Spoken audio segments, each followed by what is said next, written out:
Thanks for making the Locked On Ole Miss podcast your first listen every day. We are free and available wherever you get your podcast, including YouTube. We're part of the Locked On Podcast Network, your team, Ole Miss, every single day. Hello, I'm Stephen Willis with the Locked On Ole Miss podcast. In this extra edition, I'm joined by Michael Borkey from the Rebel Report from Supertalk in my mission to have anybody that is anybody associated with Ole Miss football on this show. I had to get Michael on board as well. How you doing, buddy?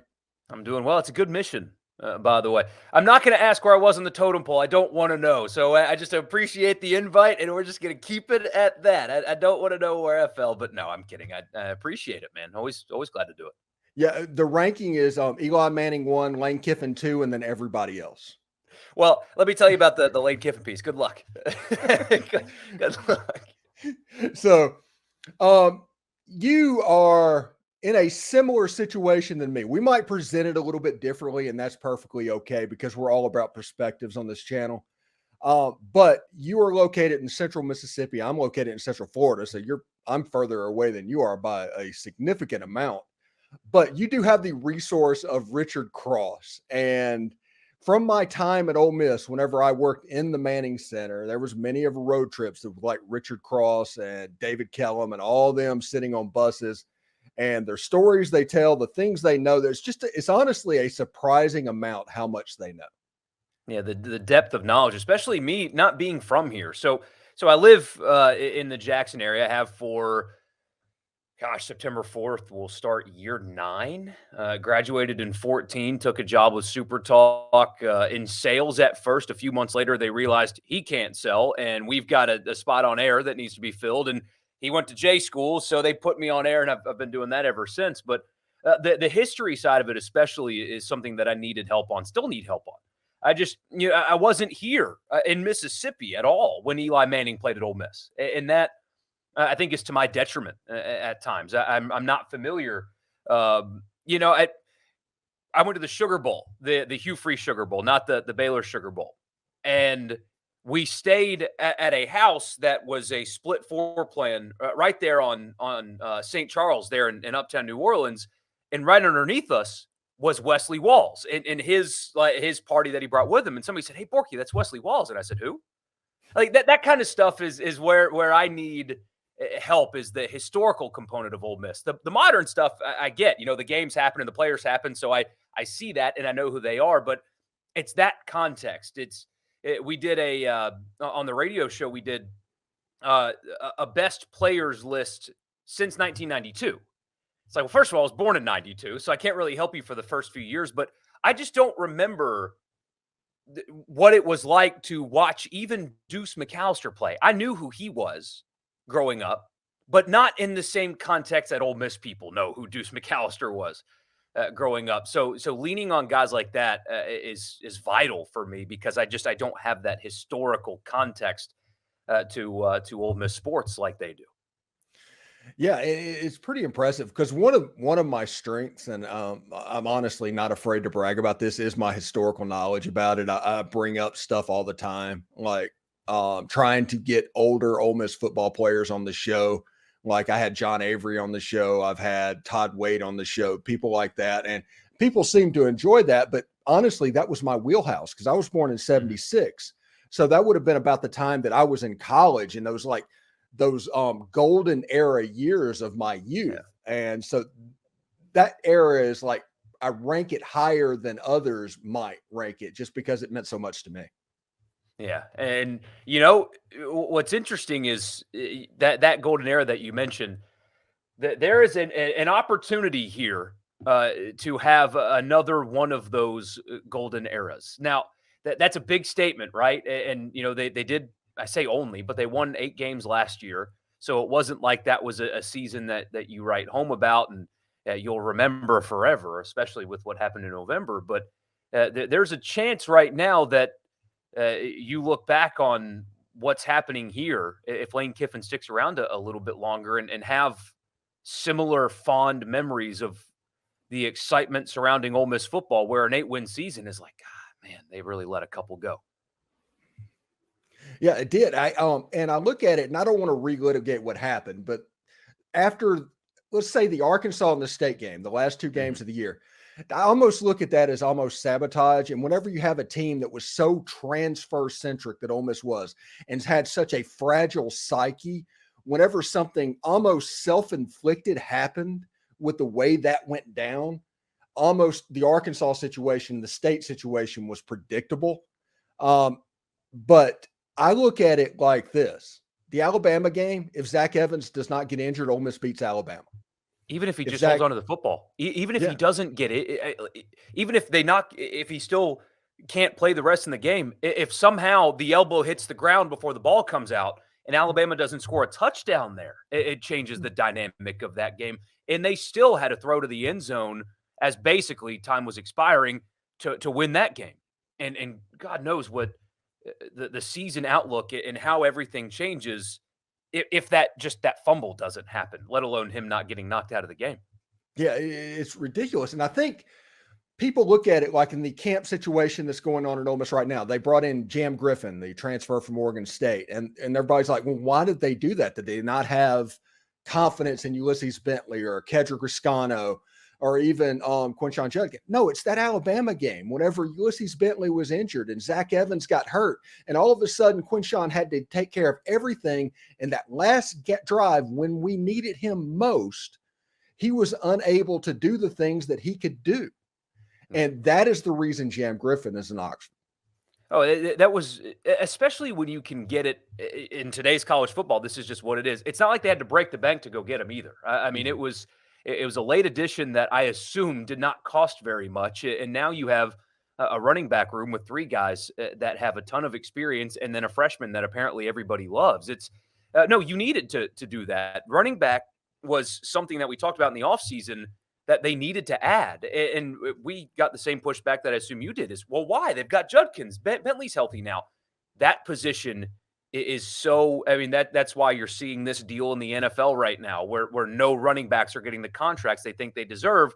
Well, because you guys get hurt so much. And it's such a position of, is volatility the right word? Either way, you're exactly right. When you lose Evans and Bentley's not there, and the coach after the Alabama game says, I literally could not get my best player the ball because physically he couldn't carry the football anymore. That's a problem. And they had to address it, and they did. And to get a guy with that experience that late, anything you get from him is a bonus, especially in games like Mercer and Tulane, and they've got Louisiana Monroe later. And knock on wood, I think Vanderbilt's going to be better. But in games like Vanderbilt, where if you have a comfortable lead, you don't have to just keep giving the ball to Quinshon because he's the only one there. It's you can keep tread on his tires and protect him a little bit. And it was a no-brainer decision and a wild pickup that late for somebody that experienced to join your team like that. Yeah, and you look at it. We're going to talk about quarterbacks in just a second, but I think we need to get on. Like last year, there was a problem with snaps. It's not, a surprise to anybody. Everybody knows what was going on. But what they don't know is that basically eliminated the ability to run the jet sweep from Ole Miss's offense. And you could not do that. And the Michael Trigg, at least not with confidence anyway. Yes. Yeah. And Michael Trigg was not what we expected Michael Trigg to be last year. So there was a little bit of a hole at tight end as well. So my point is, Michael, that this offense, when it's running at full capacity, is designed to torture linebackers. And the jet sweep forces them to move laterally and worried about trying to get to the outside and worried that they're going to get beat outside. They can't concentrate on the running backs and run up forward because the tight ends or the slot receivers could slip into that area behind them. And so they don't really know what's going to happen. And since this is an RPO offense, a lot of the plays are dictated off of what they do and how they react to that situation. And whenever those instances are removed from the offense, you have what happened against Mississippi State, what happened against Texas Tech, where State had like 15 tackles for loss that game, where Texas Tech just lived in the backfield and we couldn't get a 4th and 6 inches with a 225-pound all-world running back that had Herschel Walker level freshman numbers. This offense is going to be better this year because if you look at the tight end room, Caden Priestcorn is apparently the dude. Everybody's talking about him like we can expect big things, to the point where Michael Trigg is almost turned into a lottery ticket. Kyron Heath has taken a step. Hudson Wolf is on the field, which Ole Miss fans should be very excited about that. And at slot receiver, you have a chance with the emergence of Aiden Williams that Zachary Franklin might move inside, and what he could do in the middle of the field, because he was a slant monster last year. This offense has a chance to look completely different than it did a year ago. And don't forget about Jordan Watkins either. But the tight end, the tight end is so vital. I mean, in the red zone a year ago, they were horrible. I think a lot of that has to do with an unreliable tight end. I mean, Casey Kelly gave it his all. He was playing injured when he did play, but your option at tight end last year, because of Michael Trigg's injury and other issues, was a former walk-on who was injured. And then after he couldn't play, your only option was moving your second-round draft pick wide receiver to tight end, because you've got to have a body there. And so I think back to 2020, Kenny Yeboah, this is going to sound disrespectful, I don't mean it to be, was not a great tight end. He wasn't great. He was good. He did nice things. He's still in Jets camp, so clearly the next level thinks that there's ability there. But there was nothing special about Kenny Yeboah in terms of his ability, his talent, especially blocking was a huge issue. And look at what that did for the offense. Having good at tight end, above average at tight end, unlocked so many things and created so many mismatches where Pete Golding and Alabama were in serious trouble there in 2020 for a long time because they couldn't figure out Lane Kiffin's use of the tight end. And so now when you've got hear the same things, and everybody's reporting the same thing about Prescorn, that a very well-rounded tight end as well, physical, willing blocker, but also athletic enough and good hands. And then the leadership component as well can't be overlooked. And the depth in that room now will unlock, you hope, short yardage, but especially red zone dynamics in that offense. Charlie Weiss caught a lot of crap last year for red zone issues. And I understand, because they were bad there. I think personnel dictated some of that, and being better at tight end, creating those mismatches that you mentioned, really could change things in terms of their ability in the red zone, especially because of that position. Yeah, and you look at it, we have so many tight ends now, or Ole Miss has so many tight ends now, that 12 personnel has become an option for them. And you're hearing stories of them using multiple tight ends in sets. So you might see a situation to where Caden Prescorn is the inline tight end, and then somebody like Kyron Heath or Hudson Wolf is out in the slot. That not only helps your running game, that's going to make you a threat in the red zone. It's a lot of stuff that everybody likes to make fun of Matt Luke and Rich Rod whenever they were here in 2019. It's a lot of the stuff that they were trying to do is going to be available to Ole Miss this year. Yeah, and if Matt Luke and Rich Rod, we're doing it with the wrong quarterback, but that's a conversation maybe for another day. But yeah, the dynamics of it, that's one thing I'm not concerned about. There are questions about Ole Miss's offense, and there are questions about basically every offense in the SEC. What offense doesn't have questions in the SEC? You go down the list of all 14 teams, and I promise you I can find questions for each of them. But yeah, the dynamic capability of this offense can't be overstated. The ability at every position is there. Now, there's some proven at wide receiver. Apparently, they love Trey Harris. And because of the shiny new toy, Naden Williams, people are kind of forgetting about the transfer from Louisiana Tech that they brought in that has serious NFL potential as well. At every spot, paired with the scheme and the offensive brilliance of Lane Kiffin, I wouldn't expect anything other than a wildly dynamic offense. All right, so what should we make about this quarterback situation right now? Oh, that's a good question. Probably nothing. No, I think truthfully that Lane Kiffin just loves competition. He loves what it does. I think Jackson Dart has completely and totally taken control of the football team, and the entire team knows that. There's only a few options, right? It's either A, Lane Kiffin is playing games with us, which is totally possible. B, he doesn't feel like engaging in that at all, which again is totally possible. Or he likes what competition has done for Jackson Dart. Or maybe he's also trying to keep Spencer Sanders around. Because there's been a lot of discourse about what or why you bring in Spencer Sanders. And there are some people that think, well, they brought him in just to improve Dart. I actually don't buy that. I think they brought him in because they wanted to see if he was good enough to start and beat out Jackson Dart. I like Jackson Dart a lot. I like his upside. His ceiling is really high to me. But if you get the identical player that you got a year ago, that's not good enough for what you have elsewhere on your team and for Lane Kiffin's expectations. So I do think they brought in Spencer Sanders to do more than just push Dart. And with the way they use quarterbacks in the run game, and Dart is certainly capable in that, I wouldn't be surprised. And you don't want this to happen, but Matt Corral was injured and played through it because he's tough as hell. Jackson Dart played injured last year, and he played through it because he's tough as hell. But if you want to use your quarterbacks in a run game, you've got to also be prepared to lose that quarterback for any amount of time. And so maybe Kiffin's doing this to try to make sure that Spencer Sanders doesn't look at Iowa State and think, the season's 2 weeks away, but I could jump in the portal and get over there and start. They need a starter now. The guy that was supposed to start is caught in a gambling scandal. Or it could be all of the above. I don't know. What I do feel like I can confidently say is Jackson Dart's the quarterback for Ole Miss football this year, barring injury or unexpectedly terrible play. What Ole Miss fans want to happen is they want Jackson Dart to have an unbelievable big year and honestly go pro, not because they want him gone. They just want him to have that type of a year. Because if that happens, that means the 2023 season for Ole Miss was unbelievably special.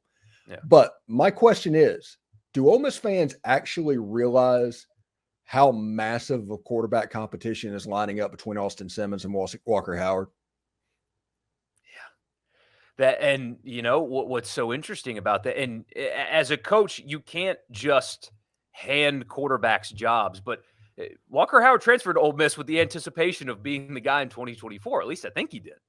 And so Lane Kiffin is going to love every second of that. If Jackson Dart moves on to the NFL, that he loves quarterback competition. That is something that we will talk about every week from the day Jackson Dart declares until the day of the season opener next year, which I don't have the schedule up. I wish I did. I don't know who they open with next season, but up until that day, it's going to be talked about I'm excited at the prospect of having something like that and the dynamic that will create. Because in this era of football as well, you've got to kind of drag out competitions as best you can. Let's pretend for a second that Walker Howard is very clearly the guy through spring, like he's performing better, but you don't want to tell anybody that because then you'll lose the other guy to the portal quickly. And he still should be in high school. And so you don't want to see him go before you have a chance to develop him. We're getting way ahead of ourselves here, future tripping on this, I guess. But yeah, if you think right now is interesting with the dynamic between Dart and Sanders, it's a little bit different when there's not an incumbent starter that has taken that leadership role. When it's two guys that have been in the program but have not been in this position yet, that's going to be fun if it happens that way. Do you remember what it was like when Chad Kelly became quarterback and how that was presented to us? Not what it was, how it was presented. Yeah. I think it'll be that on steroids. Oh, yeah. I remember how that was presented. It's funny because Hugh Freeze, to his credit, mostly kept that charade up. But I talked to somebody that was on the team at the time, and they knew after practice number 1, after Chad Kelly joined the team, and he went through one practice, it was like, yeah, that's our guy. Like he's the quarterback, like that, clearly the best one of the group. And Freeze kept the competition up and kept it up and kept it up. And publicly, that's what it sounded like. But apparently, the team again, the guy told me it was like the first throw where it was like, oh, okay, that's the guy over there, and they knew that from the very first practice. I think they played like UT Martin in the first game. They put 70 on them, but the first pass, and I think they did this on purpose, was like a 20-yard out route that Chad Kelly just threw on a line. It's like, okay, that's the dude. All right. And then they beat Fresno. What was it? Fresno State a week later and hung 70 on them too, or something like that. It was ridiculous. It just really was. Yeah. And that was the year. I don't want to bring it up, but 4th and 25. I mean, I don't know if I'll ever completely get over that. Just a shocking way to lose not only a football game, but An SEC championship, because they were going to beat Florida in the SEC championship had they gone. Absolutely, 100%. They would have beaten Florida to the ground, absent Will Grier and his PEDs. Yeah. Yeah. All right. So on my podcast, on my show, and I like I said, I'm a historian of Ole Miss football. And in my lifetime, this is the most talented football roster that Ole Miss has ever presented. It's not even close. There's not a time in history that anybody can talk about under the age of 70 that remembers a quarterback room that was this stacked, with an AP All-American, first-team All-American, all-conference wide receivers, NFL top 10 rated tight ends, and everybody on the offensive line essentially coming back. What is your opinion on this roster depth?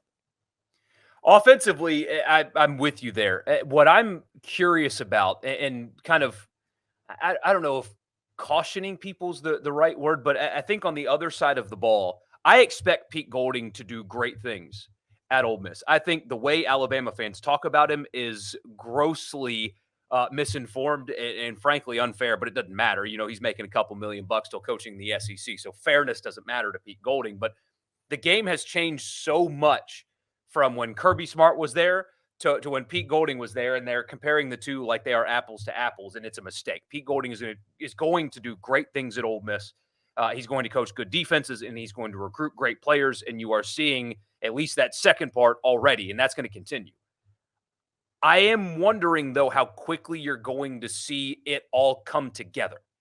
I wouldn't be surprised at all if you see a scenario like what you saw in 2021, where defensively they're kind of bad early. There's a lot of new faces, talented ones, and one side benefit for the players that Ole Miss signed in the portal. There's a lot of volatility with the roster. There's a lot of turnover, but the guys that they're going to depend on have played a lot of football. And I think that's important. When you look at Stephon Wynn, what is this, his 6th year of or 7th year of recording stats in a college football season? I think it's, 4 at Alabama, 1 at Nebraska. So this will be his 6th season recording stats in a Division I college football season. So he's a veteran guy. Uku's a veteran guy. Monty Montgomery's a veteran guy. All these guys that they're going to depend on defense at least have played a lot of football. But they are all new. And the scheme is a lot more complex than the one that they were previously running. So I wouldn't be surprised if early on there's some growing pains there defensively, that where in week 4 they look a lot different than they do in week 13 when they're in Starkville. I wouldn't be surprised at all if it goes down like that. So talent is there. On paper, they got so much better defensively. But there might be a little bit of growing pains associated with the new system, a more complex one with new faces, that it might take a few weeks for them to kind of put it all together and figure it out. It also could happen right away because, again, I am extremely high on Pete Golding. The criticism of him is going to be proven completely, is ignorant the right word? In short laughable. Order. Laughable. Yeah. That will change quickly, but it may not be snap your fingers happening right away. The way I described it on my show is the defense could be clunky this year.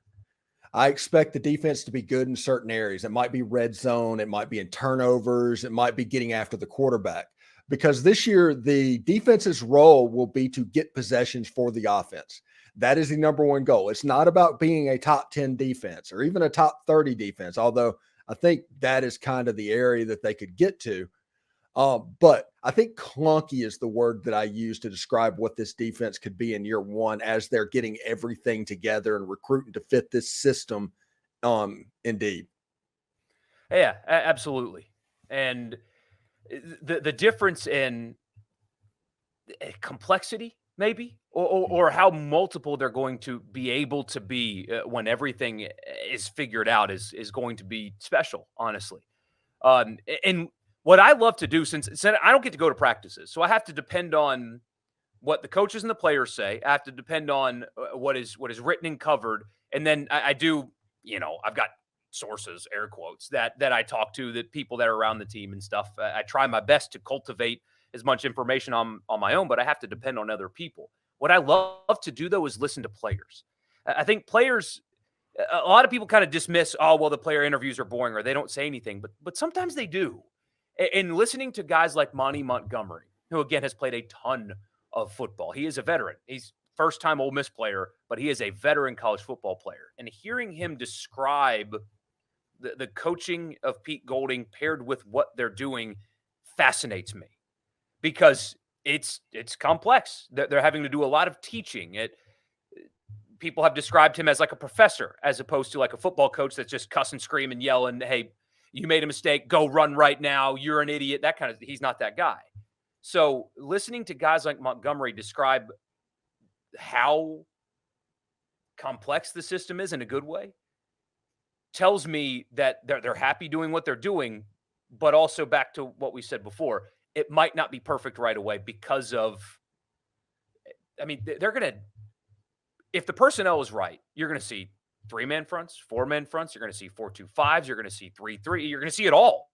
That's what he is. He's a chameleon in terms of using personnel and scheming against an opponent. Just because Tennessee scored a lot of points on Alabama last year doesn't mean that that is not true at all. So I think the players tell you a lot when you're wanting to learn about Pete Golding is listen to the defensive guys. Yeah, and real quick before I let you go, Lane Kiffin is unbelievably relaxed this fall camp. And when it comes to head coaches in fall camp, if they are not confident in their team, they usually just beat them down. I mean, that's generally their go-to on that one. But Lane Kiffin is relaxed. He's sit back. I mean, there's stuff that he doesn't want to talk about, but that has to mean something, right? I am, Steven, I'm struggling so much with what I want to make of his clear, comfortable confidence in this football team. Because as you know, coaches lie, all of them. They embellish. Lane Kiffin doesn't. I mean, he really doesn't. It's this time last year, he was concerned about a lot of things. And he said often the things that he was concerned about. I have to listen to all of his press conferences. I can't tell you the last thing that I've heard him express concern over. And I don't know what to make of that. Does he love his team, or is he just more relaxed in life? I mean, his daughter's living there, and he's just a happier guy. I don't know, but he is talking about this team differently than he talked about last year's team at this exact time. He seems more comfortable and confident. A lot of it might be because of the existence of Pete Golding. He's not worried about defense right now. He knows he's got great on that side of the ball. He knows it now. Last year, there was questions about if he had the right guy running his defense.